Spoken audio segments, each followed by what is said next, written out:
Tap into a whole new world of financial possibilities. Genie, get it to get it.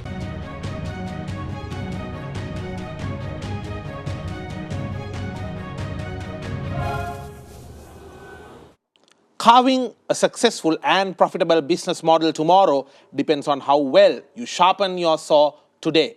And this is your weekend business talk show, where we energize you with local market insight, global market intel, and expert opinion to do just that. Welcome to your weekend's most profitable 60 minutes. This is Bisnomics. I'm N.Galahitiyawe. Our focus today will be on the vitality of research in business. Now, globally, research and development is a $1.7 trillion market. But are we doing enough, especially in Sri Lanka, to align our business decisions with research? To what extent is our organizational cultures driven towards enabling better research to be carried out? And most importantly, are the business leaders listening to what the research is screaming out loud? This will be our focus today. And joining me will be a panel of experts, and we will be starting our discussion with Professor Ajantha A.Dharmasiri, a professor in management. Professor, welcome back to Bisnomics. Absolute pleasure to have you. Thank you for inviting me. Professor, let's take a look at the reality here, a reality check rather. To what extent can a leader encourage a research-driven culture within his or her organization? Interesting, Tharindu. It depends on the strategic priority you assign to research. Some people think research is a costly affair, but I disagree. It starts with your inquiring mind, being curious of what's happening and to know the reality better. I'm sure a leader is interested in solving the puzzles in front of the leader. So sometimes the puzzle solving cannot be done in an ad hoc manner. It cannot be done in a way that you just have some kind of a vague idea and then you just follow that vague idea to give some solutions. No, that's not going to work. You need to have a structured approach. That's where the research comes into the scene. To have that discipline of having a proper investigation with the right set of tools. So you need to have the right mindset of investigating what's happening. So in other words, to know the reality and to be comprehensive about what's going on, and then to use that awareness to take the right decision at the right time for the right purpose in order to ensure that the organization is having the right way of doing things. Interesting start there from you, Professor. And as you very correctly said, we live in a world where there is a lot of data available. In fact, they say every day there is about 30 zettabytes of data which is available for business decision making around the world. And 1 zettabyte is around 1 trillion gigabytes or so. So with so much data available, as you very correctly said, you need to have that mindset to investigate and not just go by the gut feel, but also listen to what the numbers have to say, because they say the proof is in the numbers. Professor, now, when you look at the Sri Lankan context, we do see government also wanting the private sector to be involved in research, but at the same time, we see private sector saying we are busy with our day-to-day work. How do you really develop a scenario where we can see more public and private partnerships and collaborations being carried out to have further business research in Sri Lanka? I think you have touched the right point, Tharindu. The whole issue is that research should be used for value creation. Research is not just for the sake of doing research. Research should translate into solid results in order to have a real value creation, real problem solving. So that's why we say research has to be applied or yet to be applied. So there's nothing called pure research in my view, because research has to be driven to solve human problems. It should, it should elevate humanity. And as you rightly said, there's an overloading of data, and Forbes magazine call it the data tsunami in the current disruptive times. So in that data tsunami, how to prioritize, to separate vital few from the trivial many, and to understand the patterns, trends and the key ways of doing things, and then to prioritize where the priority is needed. And it cannot be done, as you rightly said, through just by going through the gut feeling. Of course, gut feel is another dimension where creativity can be unleashed, but in a solid decision making, you need to have data driven decision. That's where research is an absolute necessity. Being a student from the computer science background, Professor, I think I can 100% agree with what you said, this data tsunami, because when I was a student in my very first years of the degree, we spoke about databases. Towards the end of the degree, we were talking about data warehouses, and today we are talking of data lakes, and I'm quite sure data oceans is not far away.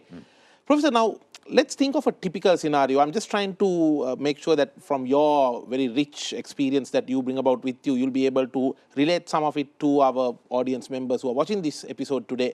Now, we'll take a typical organizational problem. Let's say employees are not meeting their targets. Now, a CEO might, one approach is they blame the people, saying people are lazy, etc. But as you said, a smart CEO would take a research-oriented approach.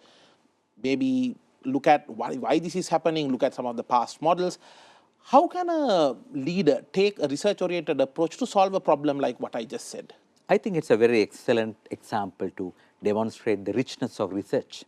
Okay, let's say there are 100 employees. So you deploy someone with a questionnaire to approach them and to collect their views, collect their opinions in an, I would say, anonymous manner, so that their identities are not divulged, but they give their preferences, their suggestions, their objections perhaps, and their way of looking at things. So you capture those quantitative data and you analyze and you see the patterns. Is there a dominant issue coming out very clearly? So that is one approach, and we call it a quantitative approach.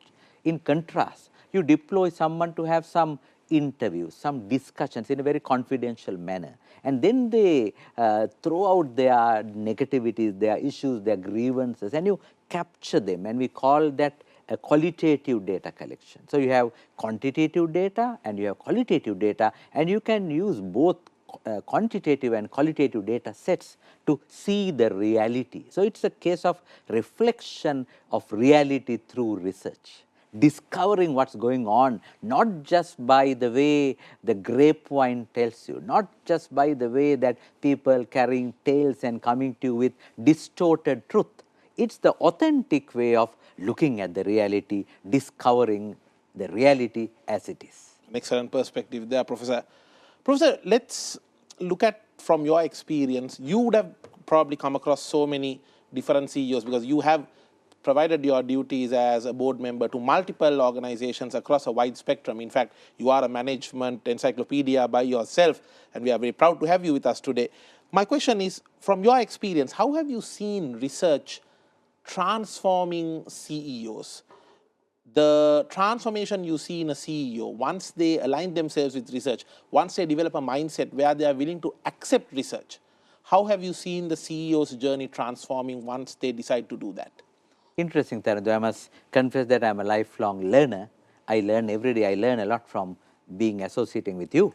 So my point is that it is how open you are to the reality. And as Hungarian Nobel laureate said very correctly, research is to see what everyone else has seen, but to think as nobody else has done.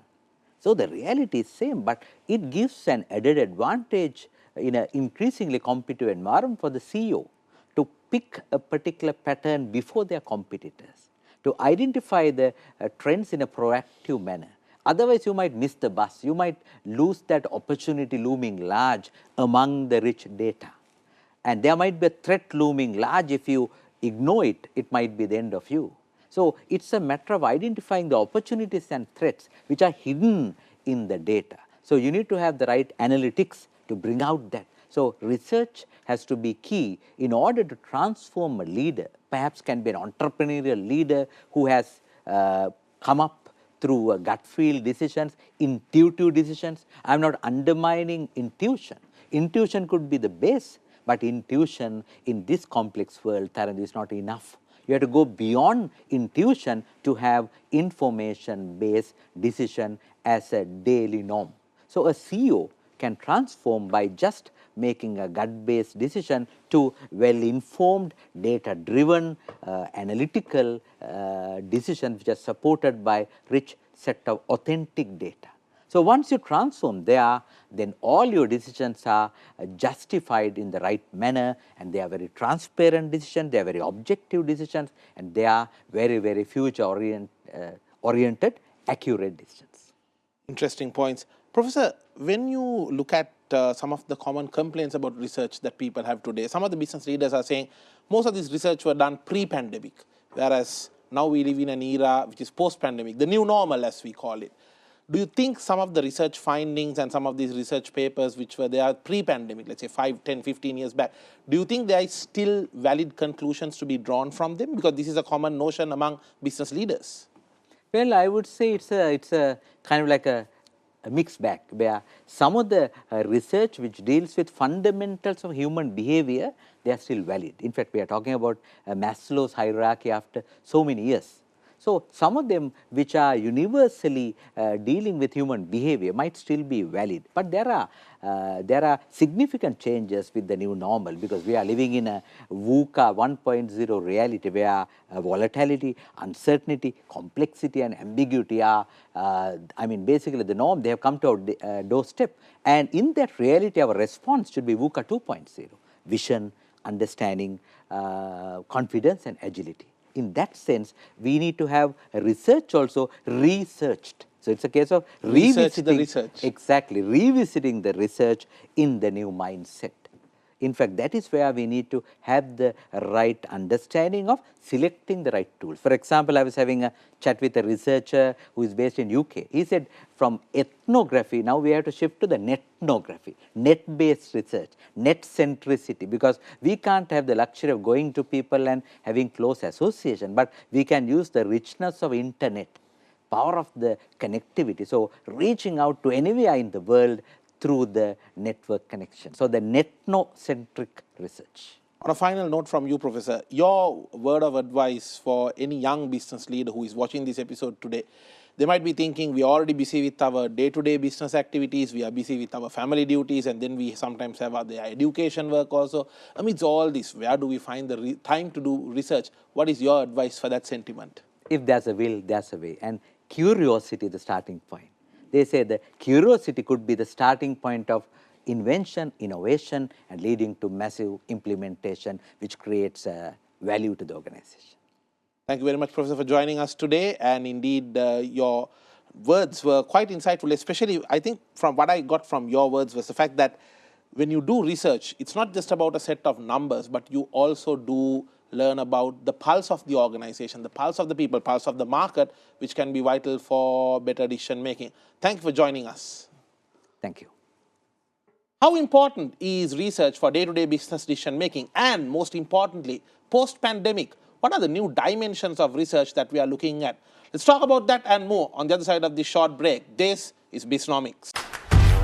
Get banking done to get back to your date.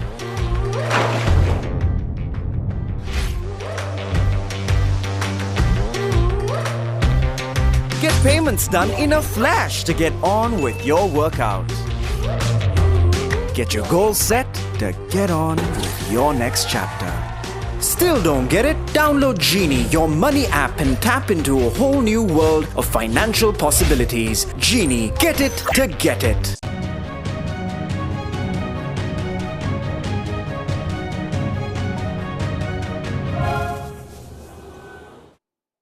Welcome back to Bisnomics, your weekend's most profitable 60 minutes. I'm N.Galahitiyawe. Our focus today is on the importance of business research, the careful analysis of data and facts, and making sure you align that along with some of the previous theories that have been studied can open many vistas for business decision makers. But in Sri Lanka, are we doing it correctly? And what more can we do in order to have a research-oriented culture within organizations? This is what we are focusing today. And joining me for the second segment of this episode is an expert in creativity and innovation, Dr.G.Jayakodi. Dr. Jayakodi, welcome to Bisnomics. Welcome, Tarindu. Doctor, let's talk about the importance of research in day-to-day business decision-making, because a lot of people tend to think that this is a one-off, once-a-year, nice-to-do event and not something that is feasible or practical to be carried out on a regular basis, or rather as a culture of the organization, as a part of the organization. But I believe you would disagree with that. I believe you believe that it can be done and used on a day-to-day decision making. Enlighten us on this thinking of yours. Very interesting question, Tarindu. So let me dissect this a little bit. Now, if you look at the decision making, it is a part of a process where the first part of the process is called problem solving, and then you come to the decision making part. So, it's very important that we first do the problem solving part before making the decisions, right. We have made many decisions, but still the problem is there, right. So, there Common is dilemma for a lot of business leaders. Absolutely. So, there is something we need to do right. So, let me elaborate on this problem solving part first, because actually if you look at what is decision making, it's a very simple thing. It's a selection of an alternative or a choice out of many, right. Of course, it's tricky to select which one is the best, but we'll come to that later. But let me focus on the first part where we need to solve the problem, right. So, in solving a problem, the very first thing that we need to look at is what is the problem, right. So, when you don't have that clarity about what the problem, we may be solving something else. We may be making decisions based on the incorrect problem. And in fact, that can lead to more problems, right. So, the starting point of defining what the problem is an absolute must. Let me summarize. What you're saying is poor problem solving results in more problems being created. Absolutely. I mean, I can give examples. I have seen many examples where people have very, in fact, I mean, impressive CVs these people have. They have experience also, but sometimes we don't make that fundamental thing right. It's not that easy, because sometimes we think there is a problem, but is it really a problem? We need to clear that out at the very beginning. So, let me take an example, for example, to justify or to explain this. Now, let's say there is a problem. Someone says in the organization, we have very high absenteeism in our organization, right. Now, is this problem clear, right? A manager comes and tells me that there is a very high absenteeism. Now, is it a clear problem, right? Now, how do I get that clarity about the problem? I need to look at each of the words in that problem, right? High absenteeism. Is it clear to me? It's a subjective thing. So, I need to find out what is high. So, I can ask the HR manager to find out what is the industry norm or the standard. Based on that, let's say mine is 5% and the industry norm is 8%. But then I can't say mine is high. Mine is less than the industry. So, but also I can have internal KPIs where I have set a KPI to say, let's say 3% is the absenteeism rate, right? But mine is now 5%. Therefore, I can say, yes, there is a high absenteeism. So, we need to benchmark either internally or externally in order to justify the fact that this is high, right? So, then the second word is employee. There is no ambiguity there. And if you look at the third one, absenteeism, if you ask a HR professional, of course, they will know the definition, but sometimes many other people might not know. So, is absenteeism when an employee is absent from work? Is that absenteeism? No. Then what is the definition? So, the definition of absenteeism says an employee is absent without being informed or without having prior approval. Now, that is absenteeism, right? So, that is why I meant that this clarity is an absolute must when you solve problems, right? Then the second step is actually analyzing the problem, where we try to, now in this example that I took, high employee absenteeism, where is the problem concentrated? Is it across the organization? Is it in a particular department? Or is the are the employees absent on a particular day of the week? Or is it dependent on the gender, etc.? So, that analysis, breaking down the problem to find the focus of the problem. So, we say the locus is high absenteeism, but the focus may be, after the analysis, I might find the problem is with, for example, maybe the female employees who are married and they show high level of absenteeism. So, I come to the second step, right. Now, it might sound like a very academic thing to do this, but this can be done in your mind with experience. This whole process can be done at a very high speed. Doctor, I believe that one key aspect of academia is research, and it can be definitely applied in the corporate sector, as you very correctly said. And what you are saying about absenteeism, different employees, different the absenteeism levels across genders, these are common issues which people are discussing, because now recent research shows that especially parents who have children, they are now preferring to work from home or quit their job if they are not given the chance to work from home, because they don't want to return post-pandemic. Absolutely, absolutely. The things are very dynamic, changing. So let me come to the real answer to your question, where the research comes in. Now, the third step is where you find the causes of the problem. Now, in order to find the causes for this particular problem, Because the root cause analysis. root causes, yes, root causes, I need to apply different approaches, because the easiest way I can ask the employees why there is high absenteeism. I can have a focus group discussion, for example, try to capture why there is high absenteeism. But the chances are very high that you might not get the truth. So I need to therefore be smart enough to use some other approaches to get this information. Because if I don't get the root cause, my decision is irrelevant. Right? I am making a decision and it will not address the root cause. So this is where the research also plays a key role. Because if you look at any organizational problem, there is plenty of research published. In fact, we say a person who's going to do a PhD in business management, the problem is not having a problem. I mean, they don't have a research problem to research, right? So to that extent, there is published literature about organizational issues. So as a manager, we can also look at that content, because it's already content published. And the findings. Absolutely. You can go to Google Scholar, for example, and if you just put the keywords employee absenteeism, hundreds of papers published, research about why this is happening in organizations. And sometimes they can find research papers from their specific business industry. Also, yes. So that is Maybe highly, from the same country. Absolutely. So it's highly relevant. And in fact, someone can say, why don't we do a survey to find out what are the causes for high absenteeism? It may be okay, you can do it, but it is already done. So sometimes you are reinventing the wheel. The data is already available. So I can look at the research. Now, if I look at research about high employee absenteeism, there are three key reasons why, or causes why this is happening. Number one is lack of clarity. Employees don't know what is absenteeism.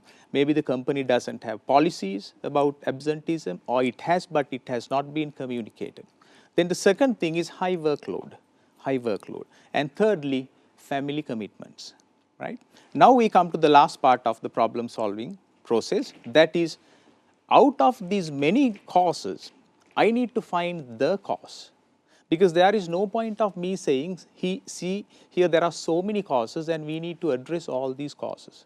The managers with competing demands, with limited bandwidth, you need to tell the manager what is that the cause that we need to address, right? So in order to do that, what I can do... The fundamental issue. Absolutely. The root cause. That one, the most significant cause. Doctor, now what you're saying is, it makes it really sound like treating a particular sickness a patient is facing, because you can go around treating the symptoms, but your long-term sickness or problem will not go away. You need to get to the root cause and maybe operate on it or treat it and cure that. Am I right? Absolutely, absolutely.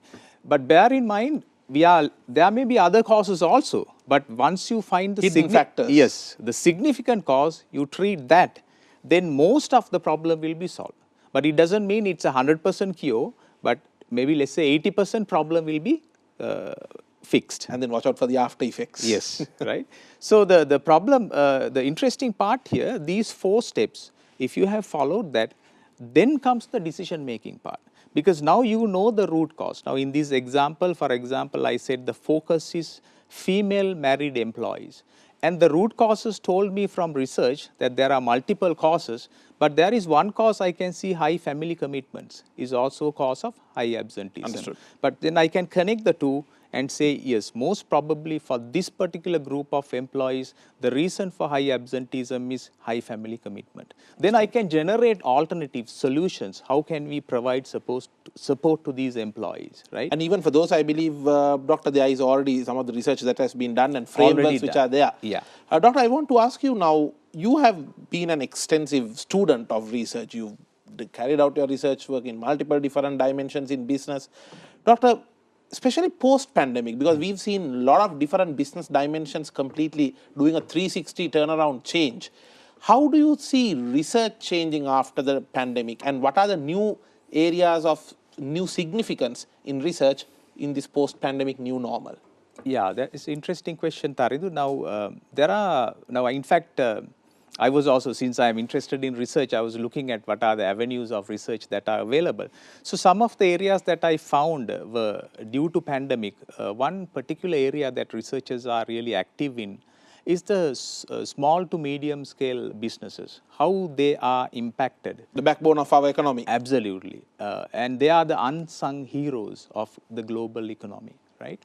So how these groups, a group of entrepreneurs have been affected, and they have been badly affected across the globe. So researchers are interested about, they are thinking at the moment, because the pandemic is not yet over. So the uncertainties are still high.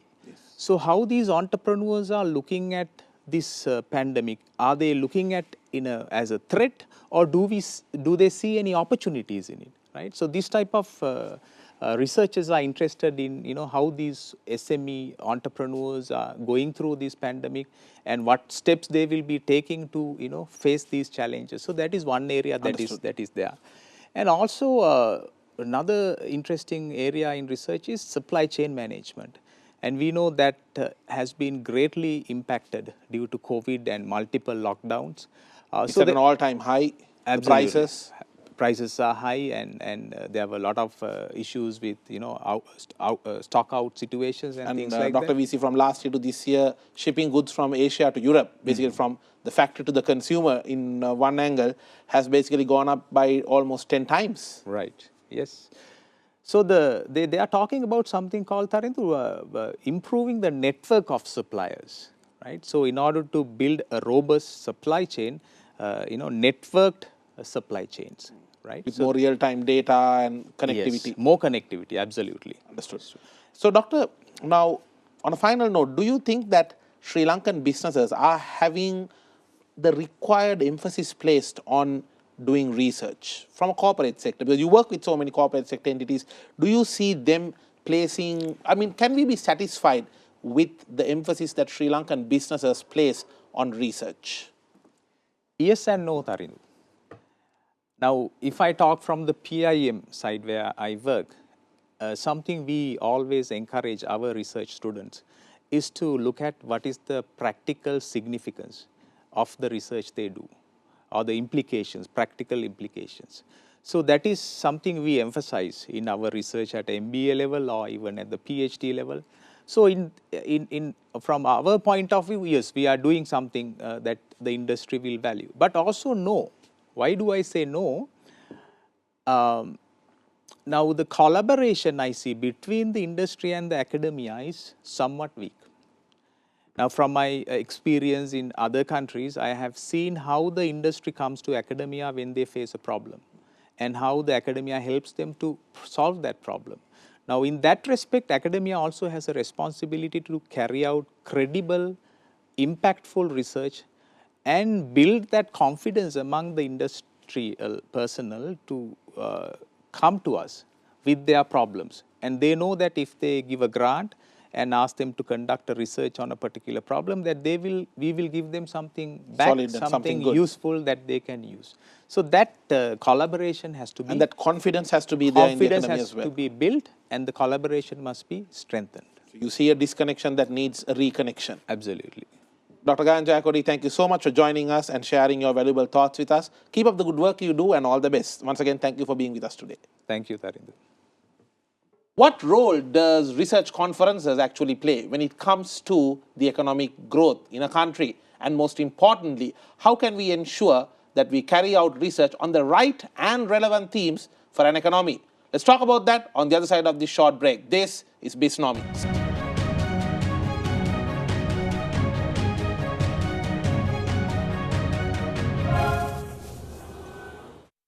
Welcome back to Bisnomics. Our focus is on business research, the role that research plays in ensuring better and enlightened decision-making in the organization. Now, we see a lot of research conferences taking place worldwide, and even in Sri Lanka. Especially in a post-pandemic new normal, the research conferences will indeed have a major role to play. Now, what role does it actually play within a Sri Lankan context, and what more can we do? Let's talk about that in this segment with our guest, who is none other than Dr. Nilakshi Galahitiyawe, a specialist in business research and supply chain management. Dr. Nilakshi, welcome to Bisnomics. Thank you. Doctor, now, we hear so many things about research conferences, and one might even wonder, okay, we have research taking place, but what really does a research conference do? Now, you are involved with so many research conferences, including the PIM annual research conference for this year. What role does a research conference actually play in a Sri Lankan context, whether it's creating new knowledge, whether it's enriching business decision making? What role does it actually play? Let's demystify that. Right. Thank you, Tharindu, for inviting me for this session. So let me brief the aim of the PIMARC 2021 first. PIMARC 2021 is organized by Postgraduate History of Management, University of Sri Jayawardenepura. We have initiated this in 2019, and this is the second time that we do. And 2020, we really missed this because of this pandemic. And the main aim of this research conference is to, we have created a lot of knowledge within the institute as a higher education institute. So we need to create a platform to disseminate this knowledge as well as to translate this knowledge to the practitioners, actually, to the industry. Just keeping the knowledge within or among a limited academy is not the purpose of knowledge. Exactly. Knowledge is meant to be distributed. Exactly, right. yeah. Some good thoughts there. Yeah. So by having that aim, we have structured our conference in different ways. Unlike in other conferences, normally they are targeting only the dissemination of knowledge, but we are going beyond that, and we have introduced the knowledge translation process as well. And how do we do that? If I explain you the structure of the conference, first we have this pitching research competition, which is aiming for the higher degree research students, namely doctoral students, DBA students, and the MPhil students. So they are producing a lot of knowledge, but this pitching competition is looking at to what extent that they can abstract this knowledge. Now, you know that doctoral students take nearly 4 to 5 years to complete their study. So how do they abstract this knowledge into a single template? This is a part of communication of a socially impacted research. So, doctor, let me get this right. Normally, when you think of doctoral studies, the image is that you're focusing on a certain set of topics, you're into a corner, you're going through your information, etc. Whereas competitions are seen as something more exciting and something at a different end of the spectrum. But when you think of a research pitching competition, because we don't hear about this always, it's not something we very commonly hear in Sri Lanka. So it's kind of giving a bit of an exciting twist to research, isn't it? Exactly, yeah. Because this research pitching research competition is firstly introduced to Sri Lanka by Postgraduate Institute of Management. We have received this opportunity because of two gentlemen associated with the University of Sri Jayawardenepura, that is Professor Vasantha Pereira and Professor Atula Manavaduge. They have appointed as ambassadors for this pitching research competition, and so they have invited PIM to host the event. So congratulations on that to you and the team. So when you look at the role of a research conference, so is it only a case of where the academics participate, or do you think that the industry professionals also should be there? Definitely. Now, when it is come to the knowledge translation process, now our conference is comprises with industry dialogue session. So there we are trying to the present students research to an expert panel coming from industry, and upon their findings, the industry experts will discuss how they can apply this knowledge into the practice. So there we are trying to bring this new knowledge creation into the industry. So this time actually we have selected 3 papers. First one is from real estate industry. So there the researcher is talking how these service access-based services are utilizing in Sri Lankan context. And the second research paper is talking about the gender ideology, how this female gender ideology influences to the career advancement. So there the research is talking about these ideology-related matters with a special reference to the legal profession in Sri Lanka. And the third paper is actually from human resource management. The student or the researcher is talking, they are from master's program, and the research is talking about how this coaching as a strategy can be used in organization to increase employee performance. So this type of real essence is with our research component. So what we are actually trying to do, not just keeping those knowledge, limited those knowledge into journals or the publications, but we are going beyond that and try to disseminate this knowledge to the practitioners.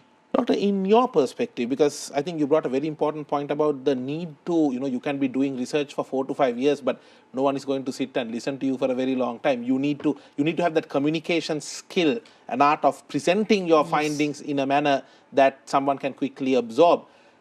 How do you think our research students across maybe the public sector, private sector, or maybe who are research practitioners, how do you think their communication styles need to change so that the industry will listen to them better?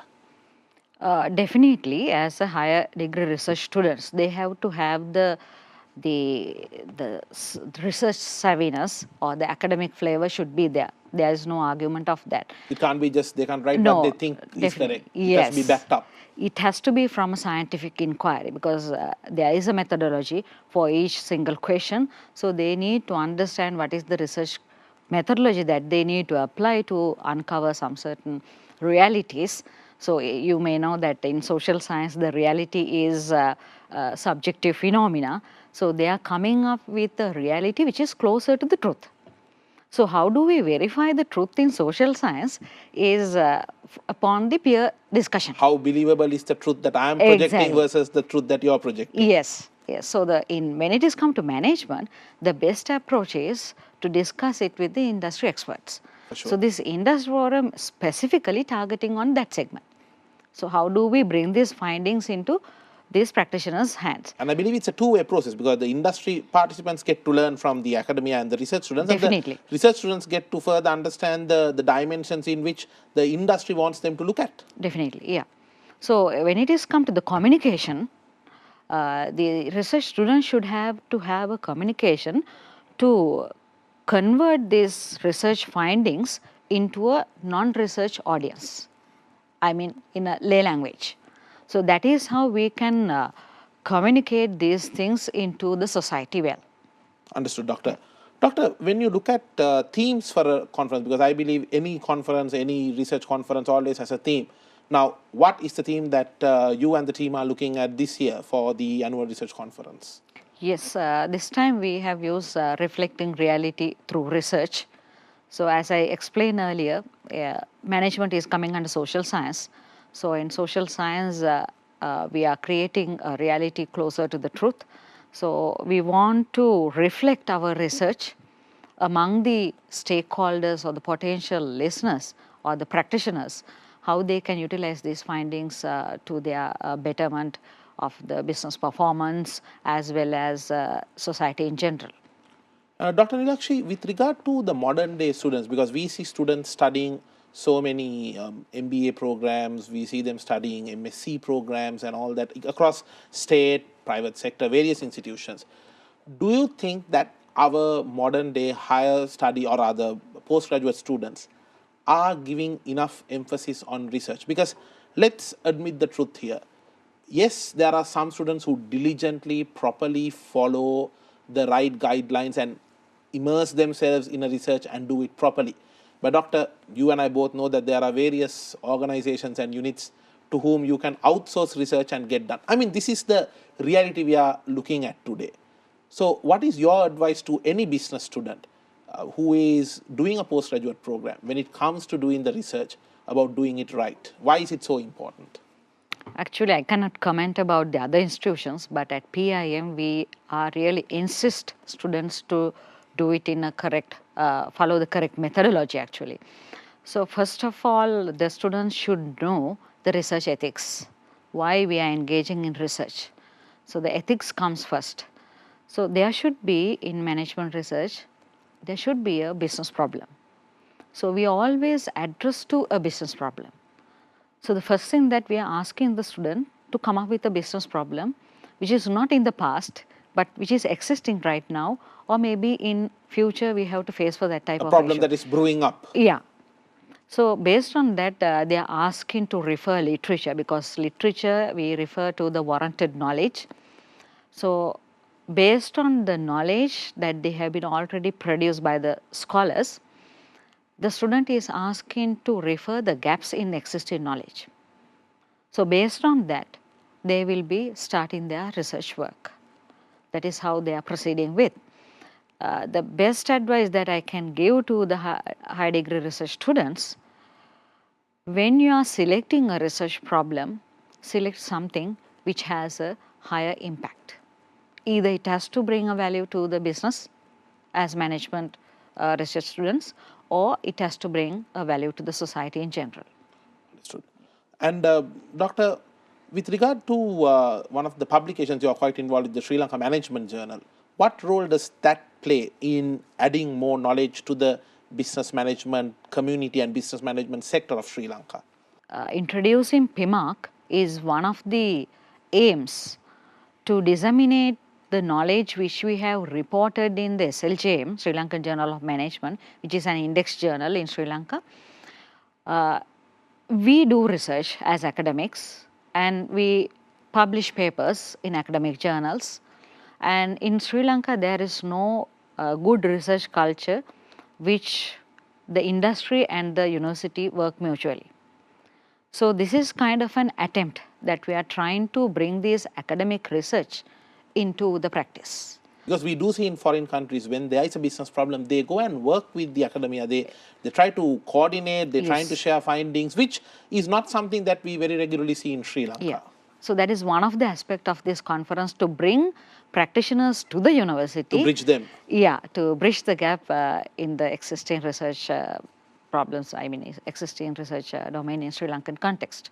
Understood. And one more thing I want to tell, along with this conference, we have some other two events, that is Doctoral Colloquium and Research Session. Now, for the Doctoral Colloquium, our PIM students, those who are progressing with a research proposal, is evaluated by internationally recognized scholars. Now, once you have asked a question, how we are rectifying the things. Yes. So this is a kind of attempt that we do in our institute. To raise the bar. Exactly. To raise the bar, to keep our research at the international level. So we have already invited scholars from Australia and Malaysia to join with us. They're joining with Zoom. But their reviews, their insights will definitely help our students to keep their research studies to a higher level. Right. So there's a new culture of research scrutiny being brought in as well, which I think is the correct way forward. Yeah, we are trying to collaborate with the international scholars to increase the bar, as you said, the bar of the studies. Excellent news there, Doctor. Thank you very much for joining us, and keep up the good work you are doing to bring up the business research sector of the country to the next level, and wishing you and the team all the very best. Once again, an absolute pleasure to have you today with us. Thank you, Tarendra. Thanks. The role of research in business. Well, what an insightful discussion we had with our three intellectual and experienced guests. And one thing that you can have as a key takeaway, if you are a business decision maker, intuition, gut feeling based decision making might be useful, can be the base, but make sure you take a proper scientific approach towards finding out the root cause and then eliminating that. And make sure that you become a part of this new growing culture that we are trying to create in terms of the academia and the industrial professionals working together to come up with better solutions for the business problems we face today and tomorrow. I'm N.Galahitiyawe, and I will see you with the next episode of Bisnomics. No matter what business you may be in, have a profitable week ahead.